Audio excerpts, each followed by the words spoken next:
Picking up where we left off on the last episode, it wasn't long after heading out that we ran into some more industrious beaver obstructions. Anybody else have a feeling of deja vu? I'm not turning around, man. The beavers out here must be huge. And busy. I hear they have chainsaws. My first impression of this obstacle had me definitely thinking about turning around, but Brian wasn't as easily discouraged. Always out doing his Brian thing. Well, you'll have some puckering flashbacks here. Oh, yeah. How deep? It gets deep right off of where he goes off that side, so we're going to have to run over part of the beaver dam. Got a bit creative. Is where there was no way we would be able to follow around the beaver dam, as the original trail was built up with steep banks on either side, especially on the passenger side. Doing so would have meant almost certain peril. Hold the plug, Brian. Drain it. Brian devised a plan to cross over the beaver dam where it jutted out, but it was going to take a bit of clearing and leveling to ease the trucks over. Go up on the beaver dam. Yeah, stay as far left as you can.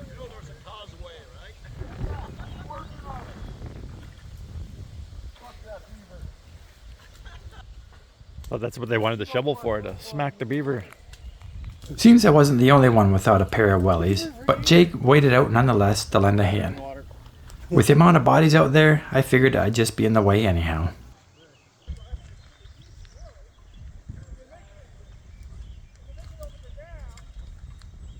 Of course, with Brian leading the expedition, he'd be the first one to test the crossing. I'm taking a survey, Lee. How's your confidence level? 1 to 10. Full send. We've made reference to the size of Brian's testicles in the premiere episode with regards to his trailblazing, but in actuality, he's very careful, skilled, and judicious when it comes to off-roading obstacles. And for the record, we really have no idea how well hung he actually is. Looks good and level now so far. Yeah.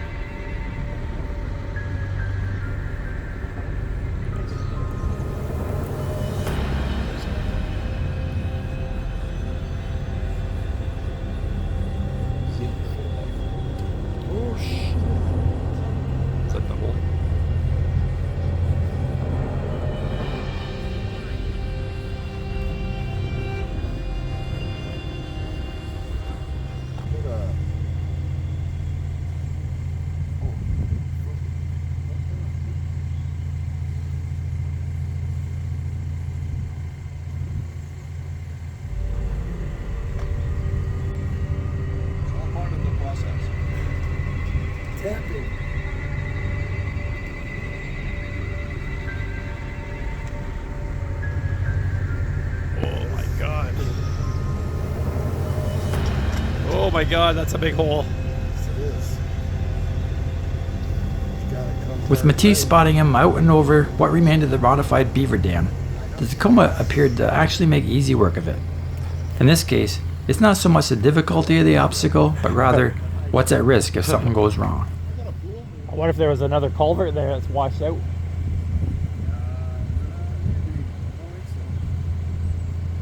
That's one.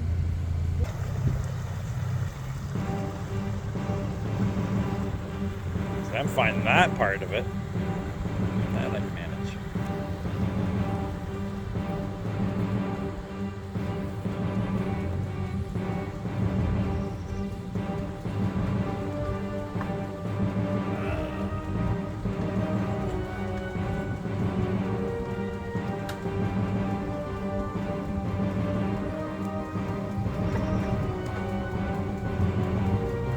I don't know whose traction boards those are, but they're probably wrecked now. Same with Adam's Ranger on 35s. Easy work, but you can see the massive divot we all need to pass over just to the left of the dam. So that was the two mid-sized trucks across, but now it was time for Jake and the much bigger and much heavier F-150. Yeah, you don't have a locker either too, that might be a little worrying.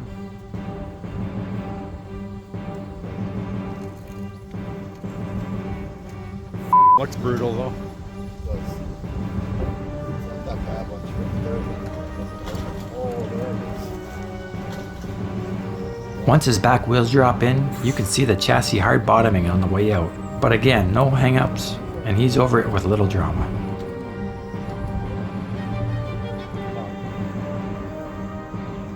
Next up was Matisse, and with Brian's turn spotting him over. The shorter wheelbase Nissan, clearly with an advantage here over a steep and narrow trench.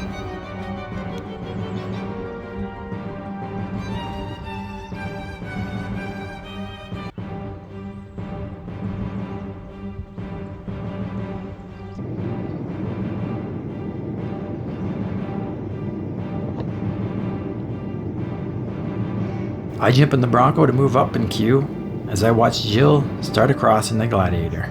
Again, very little drama.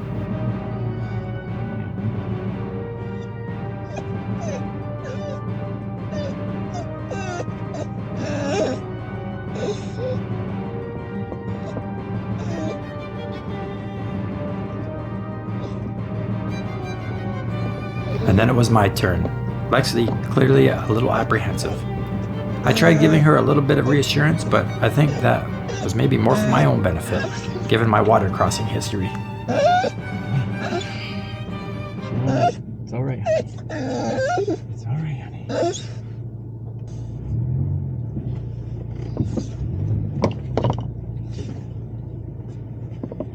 The obstacle looked pretty straightforward, but one wrong move on either side of the narrow crossing would almost certainly be disaster.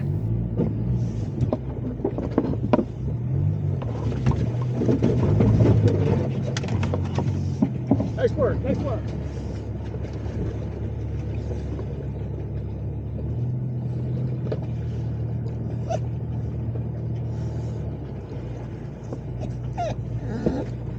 Good job, Lexi. Yes, you did a great job, Lexi. And now Lee with his Tundra, arguably the biggest and heaviest rig in the group. Lee's probably about the biggest and heaviest, I think.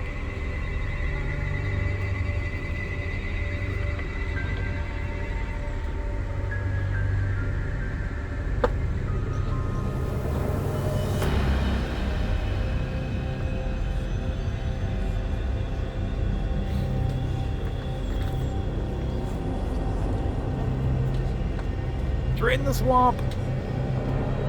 With the long wheelbase, you can see just how close Brian needs to spot him to the driver's side edge so as to clear the back wheels over the dam. But even on the way out, the Tundra is literally just inches away from going off on his left.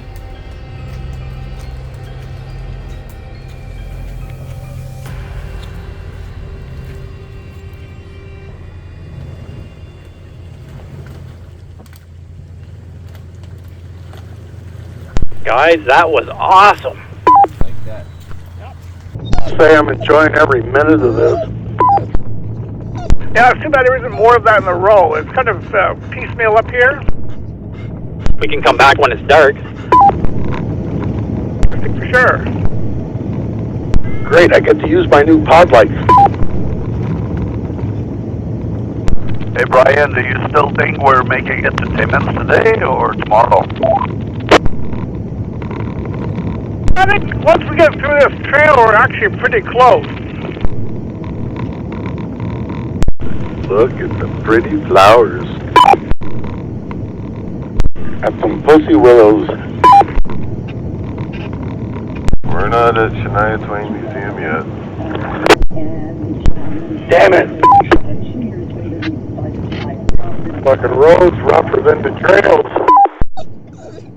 4 days into the expedition now, and we finally arrived at our halfway destination, Timmins, Ontario, the birthplace of Shania Twain. Going around the rope closure, I think. After gassing up and resupplying at the local grocery store and LCBO, it was at last a stop at the one true bastion of Canadian society, Tim Hortons. I could get half-assed chicken at Popeyes instead of mediocre pizza. Can't get a good coffee at Popeyes. Can't get a good coffee at Tim Hortons either. Go through the drive-thru. Blasphemy. But then again, I guess others had more pressing matters. I don't care about that. I just want to know where the Shania Museum is. Medium double and an apple fritter, please. That's it. Now we know what the beer store is. Mark your maps. The site is marked. Unfortunately today we didn't actually have time to visit the Shania Twain Museum, but I'm sure it's definitely on everyone's bucket list in this group, despite nobody being actual country music fans. Hey, Shania, I'll be back. Man, I feel like a woman. Now heading south out of town and back onto the gravel, it wasn't long before the brief urban nightmare was just a faint memory and the signs of the wilderness once again started making their presence felt. That big pile of bear shit there in the road. Yeah, I think there's gonna be a lot of bears around here. Honey? I thought that looked like a pile of bear shit, but I didn't want to scare my teeth. It's a tire track right there. Side by side. Shortly off the main gravel road, we came across yet another water hazard, this one apparently given up on by the local beaver. Used to be a beaver dam, it looks like. Yeah, I remember it was a lot narrower before, but Beaver Lodge. There wasn't much concern to this crossing with the shallow, rocky bottom, just a slow, steady approach and trying not to hang up on any of the boulders. You're gonna be on camera, Brian. Make it look good. Yeah, that one rock on the left. There you go. Sounded like Lexi's got opinions. She wants more sun.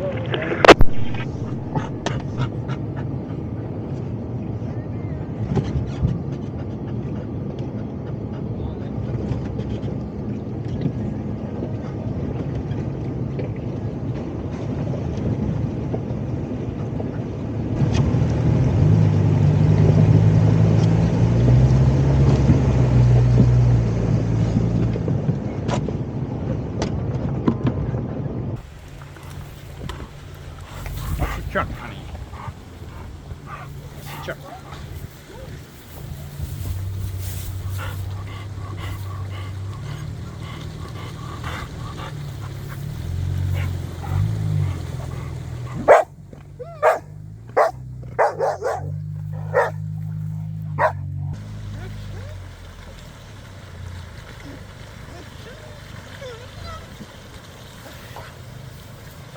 Lee, being the last one over, was tasked with the responsibility of picking up the action cam before making the crossing himself.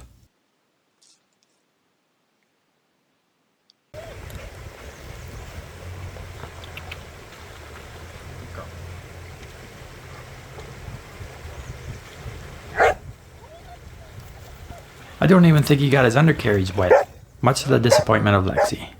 Get any water on your tires, Lee, or did you just send it? Lexi was barking. It wasn't full send.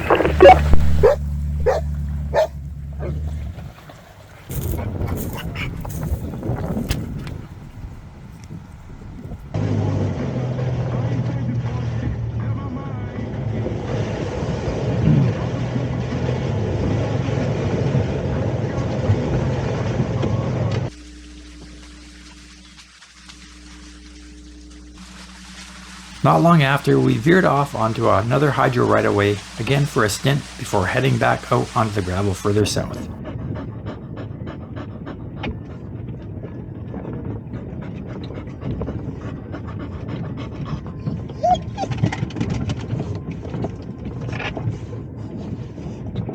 By now, we were getting long into the day, so we kept an eye out for a camp spot for the night. It's like a good spot to set up for the night. Nap time. The area we actually ended up with was a spot we passed earlier on the way up, and it would do just fine for a stay. A decent clearing and lots of space for the rigs. Once set up, it was time to relax and gather the lounge chairs around what would eventually become our fire pit. We don't always know the direction of the conversation in social settings like this, but somehow the topic of discussion started out being about illicit drug smuggling. He was going to Jamaica every week. They sent some divers down on the ship, and they found boxes welded to the hull, under the water line, welded to the hull, stuffed full of weed. And they figured somebody had gone when they weren't looking. Somebody had gone while the ship was in port in Jamaica, welded this shit onto the side of the ship, and then they'd stuff them full. Then when the ship got to Miami, diver could go down, Fill it full of bricks. That's fucking genius. If you think of it, that's fucking genius. 'Cause let someone else fucking transport your fucking dough. Yep. To the amazement of everyone in the group, Jake actually had a Starlink remote internet set up in the back of his truck. Yeah. This is roughing it all right. Yeah, things are tough, man. Beer out of the fridge. Propane. Say no more.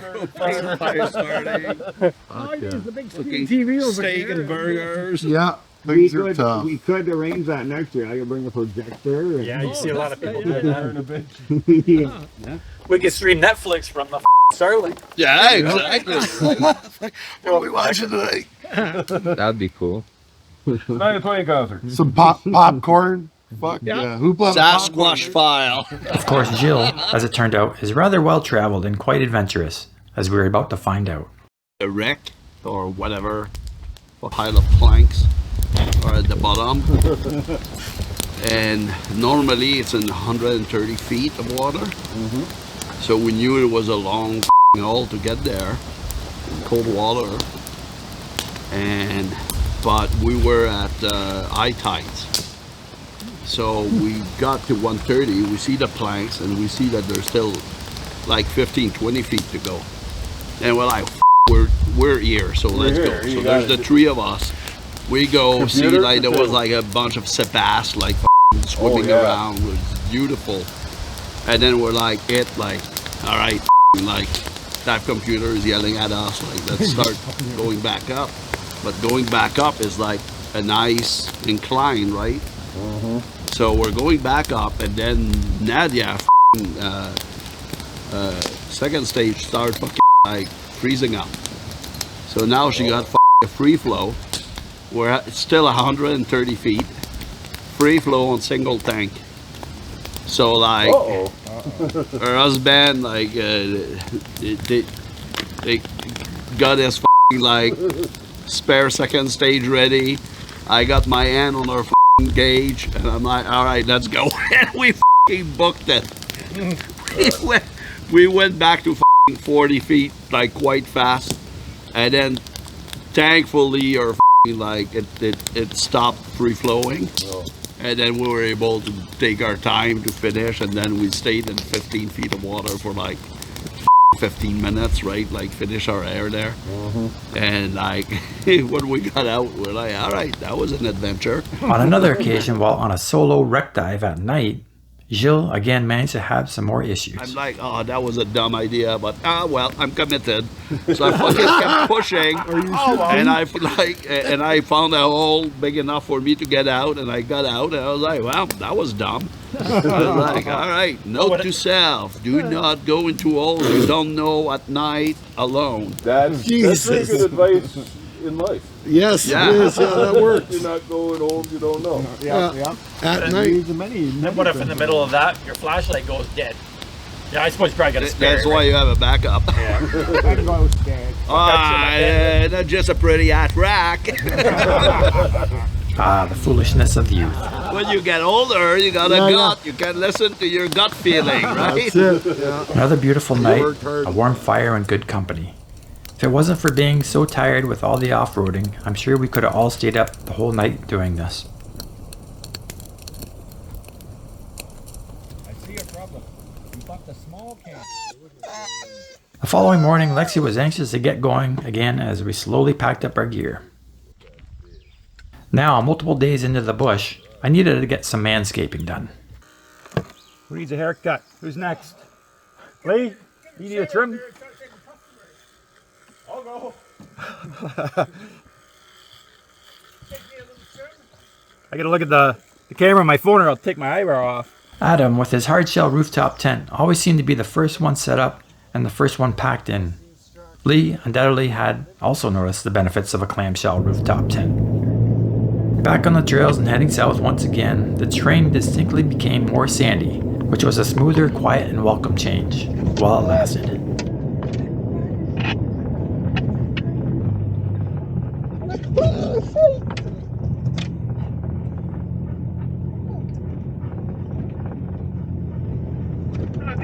I realized it's all sandy here. It's really neat.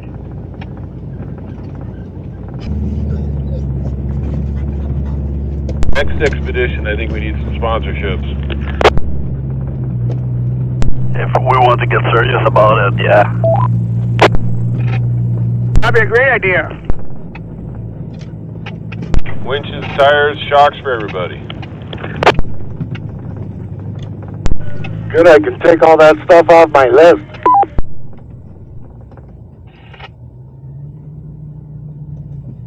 As the trail started to get more overgrown and less traveled, Brian had to consult the guide map for a route forward. Not getting out. Let's keep our fingers crossed that this section is passable.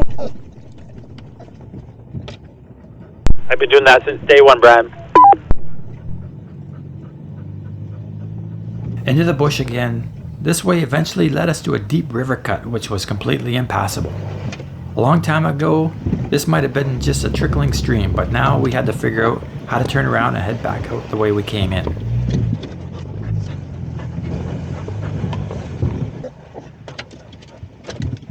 So, hypothetical situation, guys.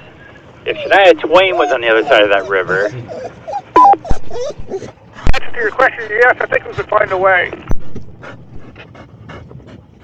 A little extra motivation can go a long way, but it can also get you into trouble. I think we'll just stick to the route, thanks.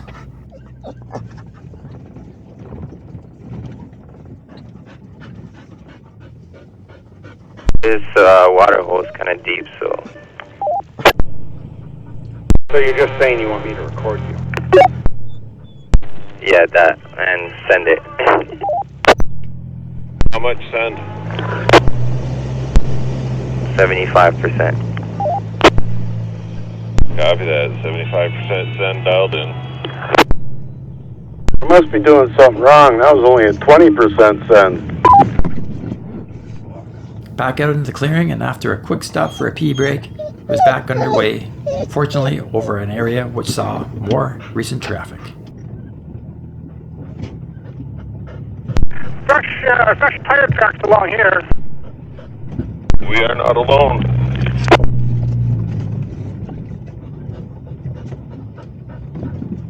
Go in a circle? Familiar. No, kind of looks the same after a while. I suppose. I swear I've seen that tree on the right before, though.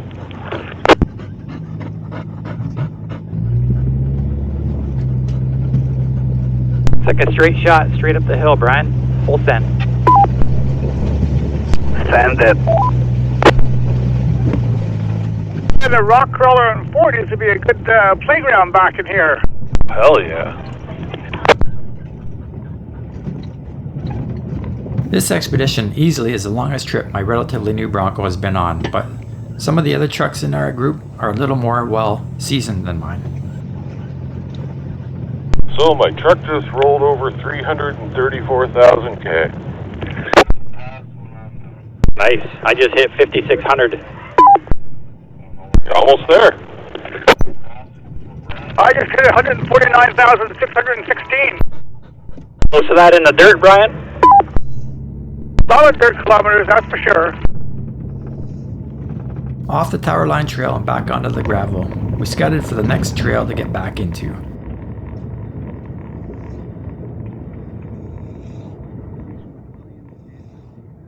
Right here, there's another spot where it crosses just around the corner. There's another little crossroads. We'll do that.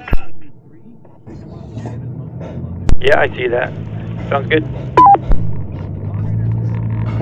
This one happened to be a little more popular one in the area. Some traffic here. I think this is the exploring part of the trip. That's what it's all about.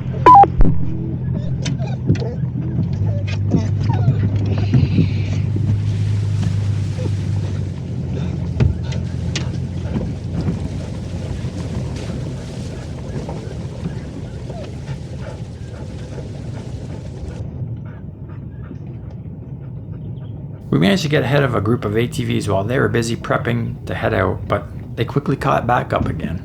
If you see a chance, probably a good idea to let all those ATV guys go by so they're not, we don't hold them up too much, and they can clear the trail if it's necessary too.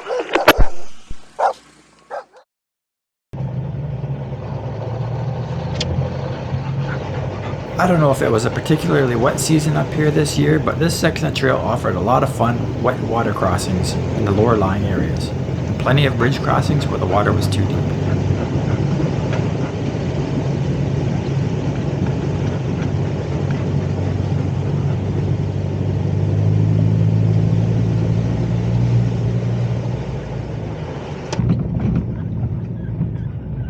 Hey, here's us on the bridge. After stopping for a quick bridge inspection, we were once again back underway. My anxiety about bridge crossings were somewhat eased over this trip with the multitude of successful crossings by us, and not once ever having to be the first one to go over any of them.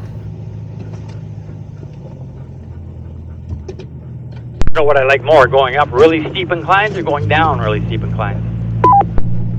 Yes.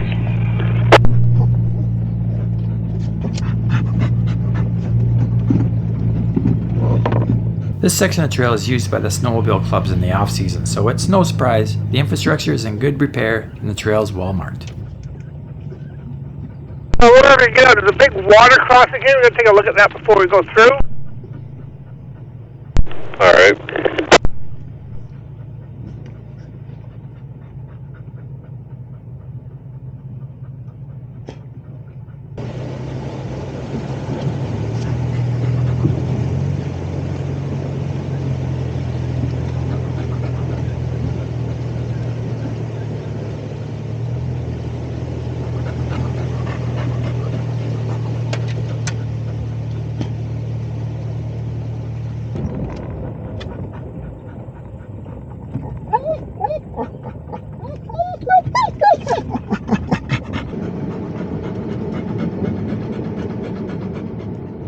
No Alders in here, Gilles.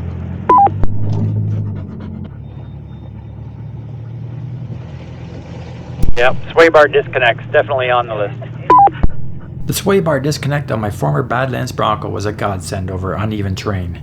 Not so much for the added articulation it provided, but for the nicer, less pitchy ride comfort it allowed.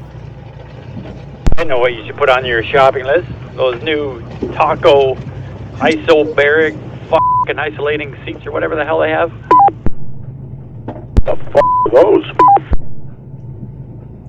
Your driver and passenger seats are on suspension in those trucks. Imagine Shania holding you and massaging your back while you drive down these trails. A man can dream. As we've come to learn on this trip, when the going gets tough, it inevitably gets tougher before it gets easier. Or before we bail on it and do a 180, which actually wasn't as often as I'd let on.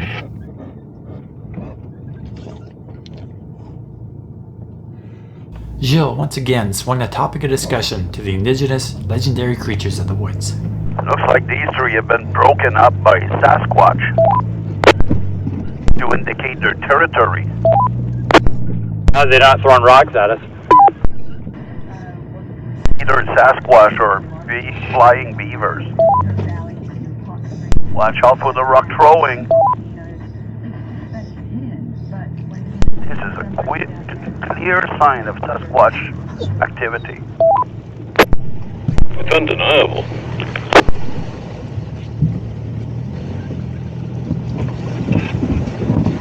Very close, there's no trail anymore. Trail anymore? Feels that way with all the trees in the way. You don't need no stinking trail. Coming back off the hydro cut and onto the logging road, we came across some more tree fell that the earlier ATVs managed to scoot under or around. Not so for us. Well, either that or Gilles was looking for another opportunity to wield his machete.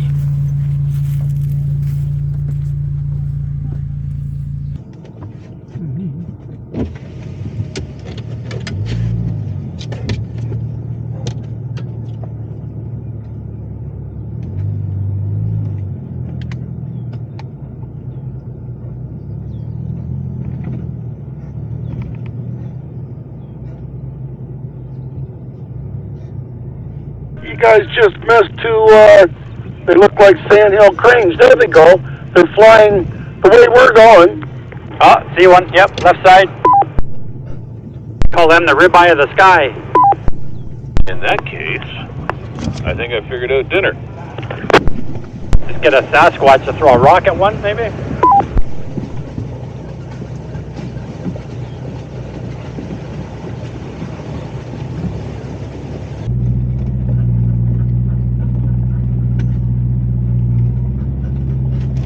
I had to stop putting 4 low on that one obstacle there. It just wasn't going anywhere. What's 4 low?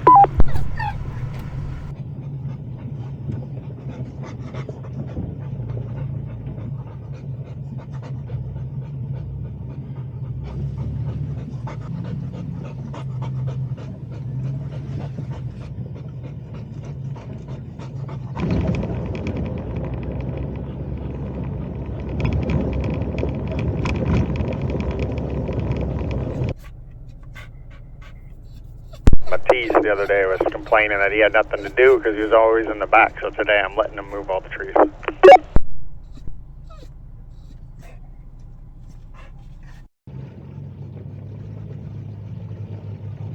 Jake, were you talking about your rear shocks last night?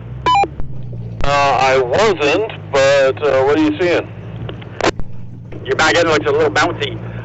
Yeah, I've noticed it a couple times falling, Jake, too. It's almost like bouncing off the ground.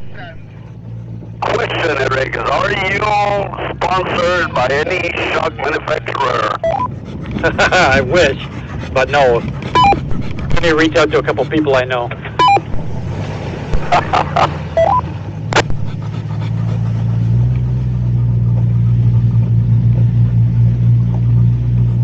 About this time this afternoon, we were approximately halfway back south again and planning to stop for more supplies, and refueling the trucks.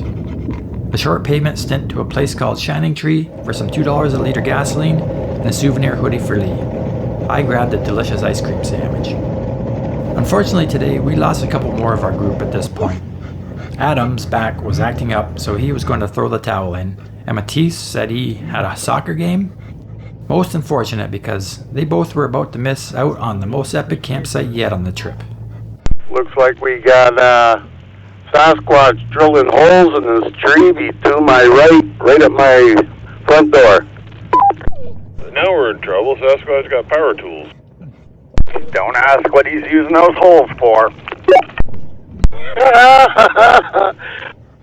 4 or 5 different holes all stacked up. You know, as he got older, got taller, he made a new hole. It's lonely back here. I think we found our spot, guys. Perfect.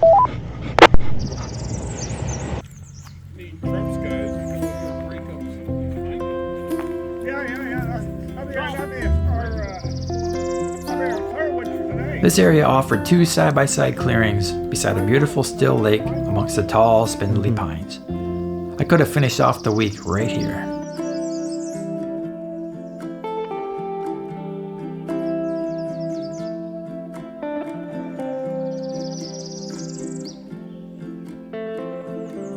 We wasted no time finding and positioning ourselves in our respective spots, setting up camp and settling in.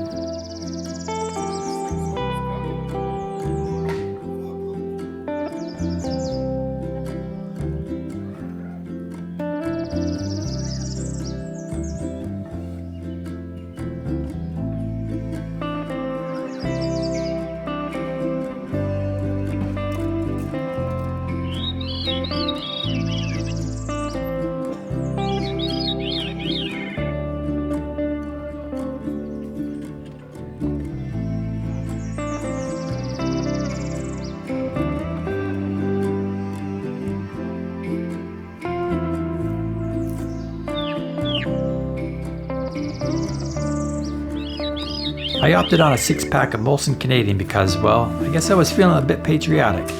And who wouldn't in a beautiful setting like this? Well, that and the only other beer option at the resort we shopped at was Busch. Hard pass. With the fridge restocked, it was time to get some dinner started. On the menu tonight is a simple and delicious Korean dish called beef Bipimbap. Basically a bed of rice under a saucy, meaty stir fry. I reluctantly offered to cook some for my friend Lee in exchange for him letting me borrow his large frying pan, but he flatly refused the cuisine. Odd considering that the recipe didn't even call for dillweed. Despite all the prep work, it's a pretty simple 2-dish recipe. An easy cleanup is an important consideration when on an expedition. I think the hoisin sauce soy blend is what really makes this meal stand out. Just delicious.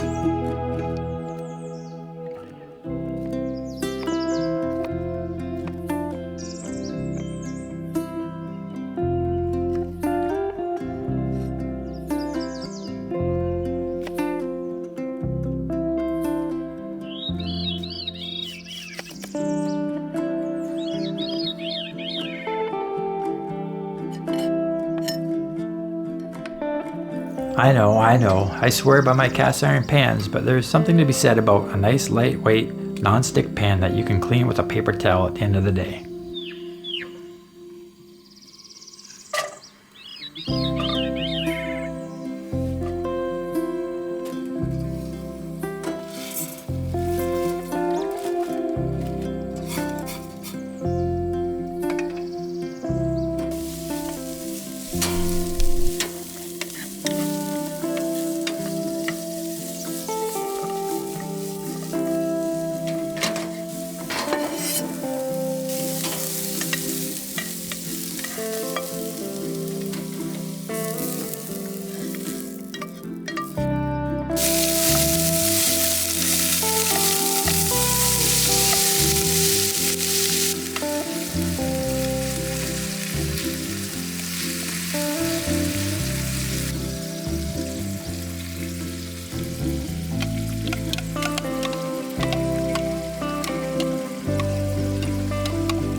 And to top it all off, a little punch provided by what else? Some hot mule sauce. Just please don't tell me how it's derived from mules, thanks. Admittedly, this is easily a serving and a half, but these long days of travel take something out of you. And of course, Lexi also got to sample some.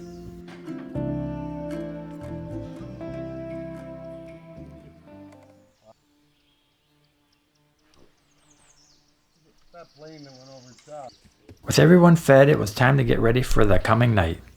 Just look at that, a washing machine drum fire pit. I told you this was an epic camp spot. Admittedly, this spot was a little buggier than some of the spots we stayed at, but not terrible. Lee brought along some old-fashioned mosquito coils, but I'd be damned if I could remember how you set them up. How's that? It's been forever since I've done one. Alright. I think you gotta light the inside. Alright. Light the inside. And then it goes on there? Well, then it'll fall off once it burns past that point. Oh, that's true. What the fuck? With the mosquito coils finally figured out, it was time for some lounging and reminiscing. That's where they hang. They smoke? Maybe get a nice color flame out of it.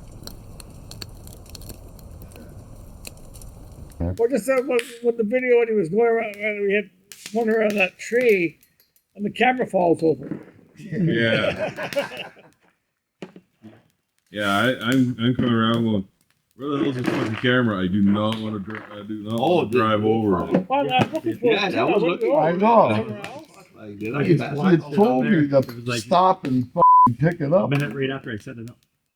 Yeah, Yeah, day one when I think it was Matisse. Yeah, he says your friend Lee, man, he went off the road back there. Yeah. What the fuck? Yeah. And he comes up to us. Anybody know how to use a winch? he's the guy at the back's in the ditch. Yeah. Ditch? Where the f did he find a ditch around here? Oh, I it was was like, 100 you feet there were to all there. following each other. Like, how the f did he end up in the ditch? We got a new guy.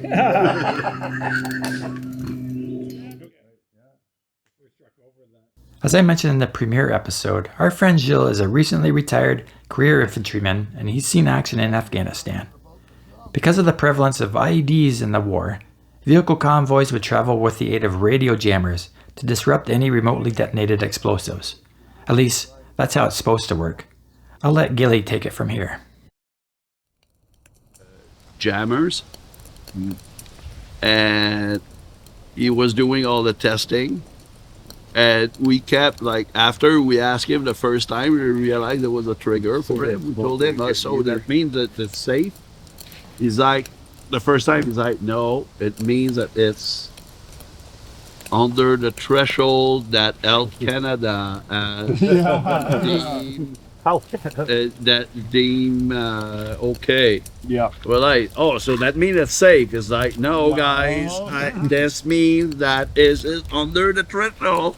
Like, remember, like, smoking was considered safe at one point. And like, we don't know. Maybe in 20 years they'll realize that that's why these guys glow in the dark, right? Baby, I had two 200-watt jammer on that place, and like, when I was inside, like on a call, it was fine because I had the shielding. Yeah. But when we're driving along, like my dead commander was in the rear hatch. I was I was crew commanding, so the antenna was further away, but the second antenna was right beside him, and he could feel it in his filling. Oh, like 200-watt jamming power coming out of that antenna. Yeah.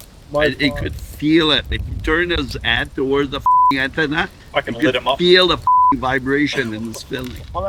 As the day gave way to night, the woods started to come alive. We thought maybe it was an owl perched directly above us, but it made this really odd sound. Whose light was that? Put that light back up there. Huh? Put that light back up there. You were looking right at it. Huh? I see. That thing isn't moving at all. Yeah, it is. When it finishes its noise, it makes a little movement. Okay. I'll tell you what, let me get this goddamn bird ID. I bet you it is. No.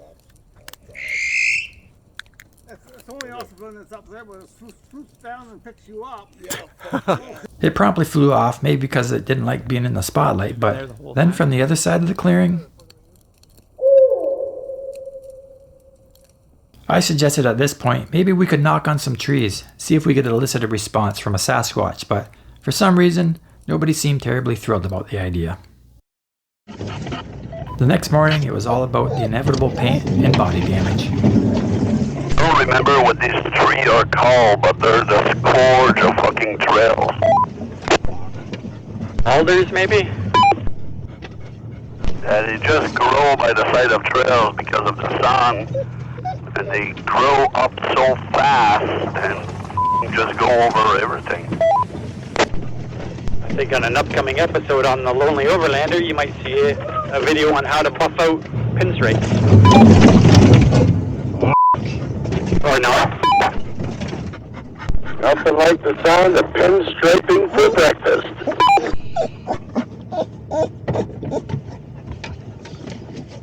Brian's clearing a little bit and checking some water, but I'm not sure I can get up there to give him a hand.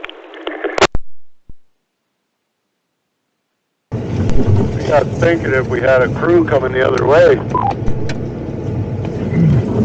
That would be interesting. If we're going uphill, then we have the right of way. I didn't know there was rules out here. Horses usually have the right of way too. Put the Bronco up front.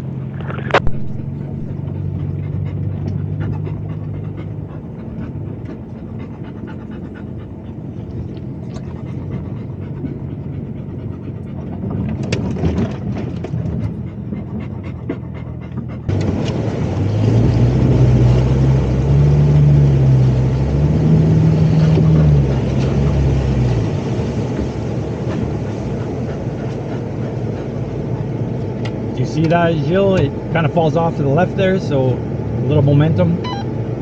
Once out of the Alders and onto some forest road, we ran into a solitary black bear cub wandering down the trail. Bear come on the road if anyone wants to grab a peck. Where's Mama Bear? Fairly small one too. What is he? Probably a year old. Small enough for sure. Oh, he's coming this way too. Maybe he's going to talk. Yep. Thankfully, Lexi didn't see him, and I wasn't going to risk getting out of the truck and having her sneak out behind me. That's all we need is Lexi to run down a bear cub, only to have Mama Bear chase her back to us. There you go. That's fucking crazy.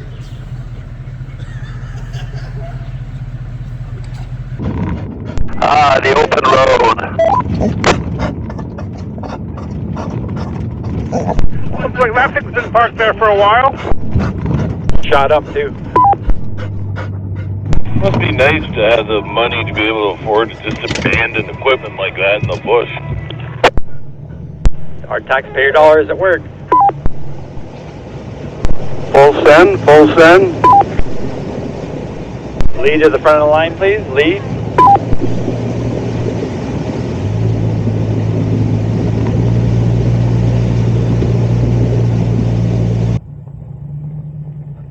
For our lunch stop, Brian had a nearby abandoned mine marked on his map that we decided to go check out. But that'll have to wait for the next and final episode of the Star Expedition, where we explore a haunted mine, make some treacherous river crossings, Brian gets his knees wet and has to bust out his chainsaw yet again. We travel on the no logging area, which is blocked on all sides except for over a super sketchy quote-unquote bridge. A Toyota gets stuck, and another Toyota gets stuck. We run into some more nasty alders, and eventually spend our last night in God's country.